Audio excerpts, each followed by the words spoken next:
Então estamos na terceira da minha coleção, que eu tinha começado a fazer essa mão. Eu acho que a arte tem muito isso de ensinar.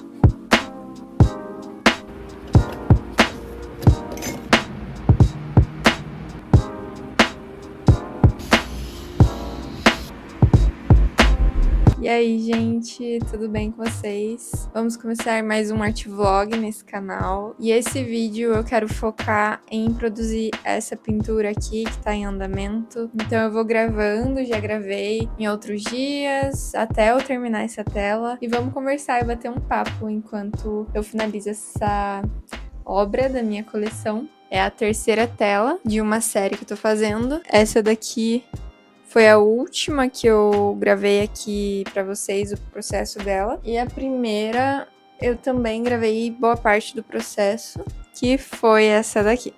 Então estamos na terceira da minha coleção. Ainda não tenho exatamente definido quantas eu vou fechar, né, dessa coleção. Mas eu tenho alguns bons esboços e ideias. E eu tô deixando fluir assim, já que é a minha primeira coleção que vai fazer parte do meu acervo pessoal, né? E que eu tenho explorado essa estética com essa linguagem, assim, das minhas cabeças flutuantes, como eu tenho chamado carinhosamente.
Eu tive que parar a produção, todas as produções, na verdade, por uma semana, porque eu acabei ficando doente. E, querendo ou não, tinta a óleo, que é o que eu trabalho, tem um cheiro muito forte, acaba mexendo muito com todas essas vias respiratórias. Mas quero mostrar aqui pra vocês que eu tinha começado a fazer essa mão num dia diferente de quando eu fiz os rostos.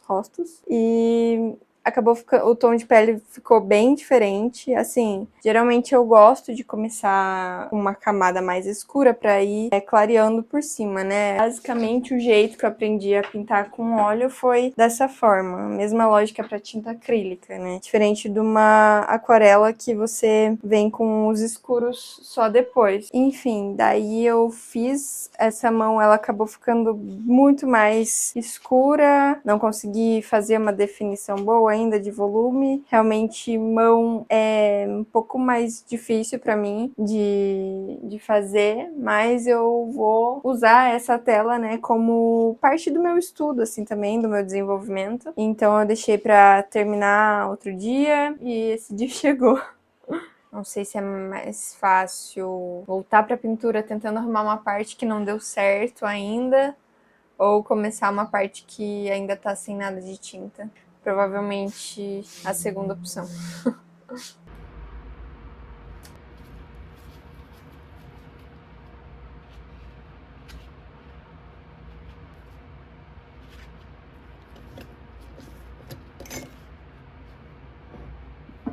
Eu tenho pensado sobre um assunto nos últimos tempos. Tem muita relação com um vídeo que eu postei aqui no canal, que é do poder de cura da arte.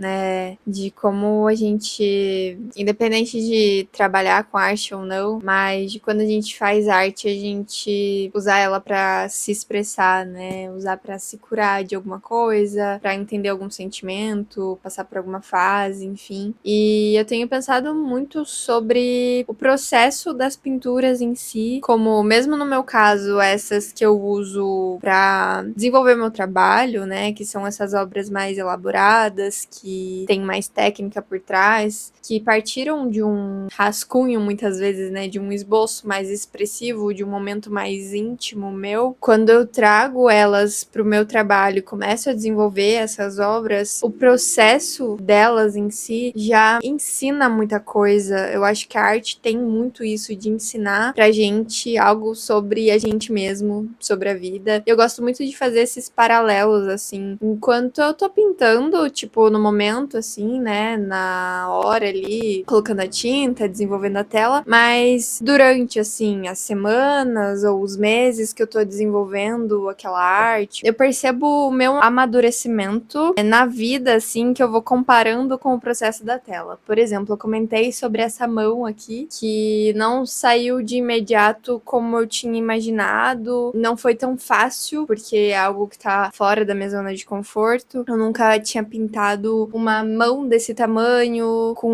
mais detalhes, assim, na tinta a óleo. Em vez de eu ficar frustrada ou achando que vai dar errado, eu decidi, então, descansar o meu tempo dessa pintura aqui. E o quanto é importante a gente fazer isso nas nossas produções, no nosso trabalho e na nossa vida. Às vezes é só questão de se distanciar, não é porque tá ruim ou que vai dar errado, mas às vezes naquele momento não era pra acontecer mesmo, ou tipo, precisava de um momento pra tinta dar uma descansada na tela, sabe? Por exemplo, falando da pintura em si, né? Conforme os dias passam, as horas passam, a tinta vai secando e ela vai até tomando um outro tom, uma outra cor, porque o pigmento vai oxidando ali, né? De certa forma. Então, com o passar das horas e dos dias, isso vai tendo outro formato, né? Digamos assim. Não é aquele resultado que você tá vendo ali de imediato. Muitas vezes na vida isso acontece. Às vezes a gente fica desesperado por algo imediato que tá acontecendo ali, mas se a gente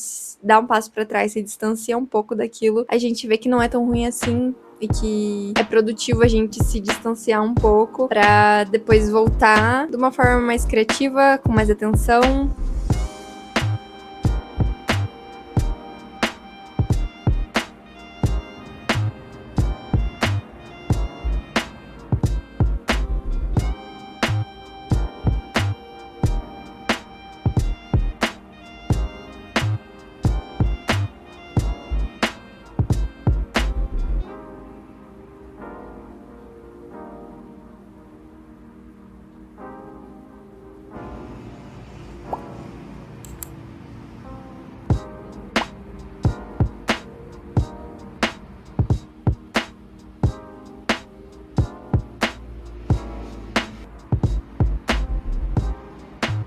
Outra coisa que eu tenho pensado bastante, assim, também, é em relação ao medo que a gente tem de começar as coisas, sendo com a arte ou não. Mas eu entendo que a arte tem muito desse lugar, né? A gente olha para uma tela em branco, olha para um papel em branco, ou pega até um material novo que a gente comprou e a gente fica meio paralisado se a gente nunca usou aquele material, ou se a gente quer fazer uma tela maior do que a gente já fez na vida, ou quer desenhar algo que a gente nunca desenhou, sair daquela nossa zona de conforto, né? Fazer diferente. E a gente, em vez de se motivar pelo novo da criatividade, a gente fica se barrando com esse bloqueio, com esse medo. Isso acontece ainda comigo. Eu me peguei um pouco travada antes de começar essa mão e eu senti que eu não liberei completamente essa tensão que eu tava no início, o que acabou sendo muito ruim porque eu tava criando uma expectativa, uma pressão em cima de mim, em cima da minha própria mão pra pintar. As pinceladas não foram tão boas. O processo em si, na verdade, não foi gostoso de fazer nesse dia que eu comecei a pintar à mão. Então, se a gente volta um pouco para aquela criatividade e motivação de quando a gente tinha quando a gente era criança, a gente consegue tirar um pouco essa pressão de cima da gente e aproveitar mais o processo, se libertar mais das nossas expectativas e medos. Tem tanta coisa pra gente ter um medo, sentir medo real nessa vida. Por que que a gente fica perdendo tempo tendo medo de começar uma arte nova? Assim, não faz sentido. Racionalmente, não faz sentido, mas eu sei que acontece. Acontece muito comigo. Me conta aqui nos comentários se acontece com você também, pra gente tentar quebrar esse medo, esses bloqueios juntos, juntas, porque isso não leva a nada. A gente só fica mais preso a coisas realmente inúteis, que a gente não precisava perder nosso tempo, a nossa energia, ficando, às vezes, muitas vezes, ansioso de começar um desenho, uma pintura. E às vezes não é, muitas vezes não é pra ser algo que é pra ser levado a sério. Não necessariamente é o seu trabalho. No meu caso, eu tô falando dessa pintura que, querendo ou não, é uma parte do meu trabalho, mas não é uma encomenda que eu preciso colocar uma certa pressão e responsabilidade em cima de mim, né? É um experimento, é um desenvolvimento da minha própria coleção. Então eu decidi que eu quero tornar esse processo o mais prazeroso, divertido, criativo e intuitivo possível.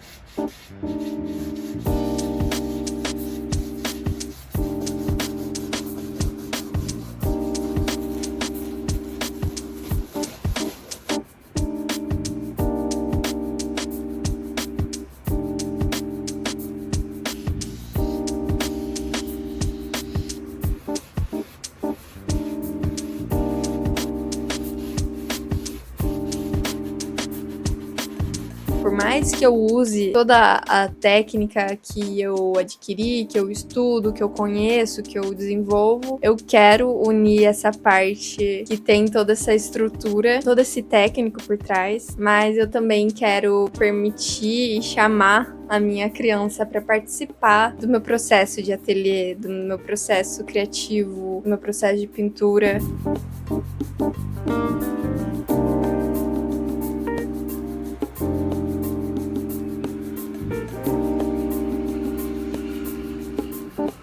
Se você se prende ainda nos seus processos, pinturas, alguma manifestação artística que você faça, que você gosta, tenta fazer esse diálogo interno com você e pensa se esse medo realmente faz sentido ou se às vezes é um automatismo que você criou pra ficar longe de algo que você gosta de fazer ou esse tipo de coisa.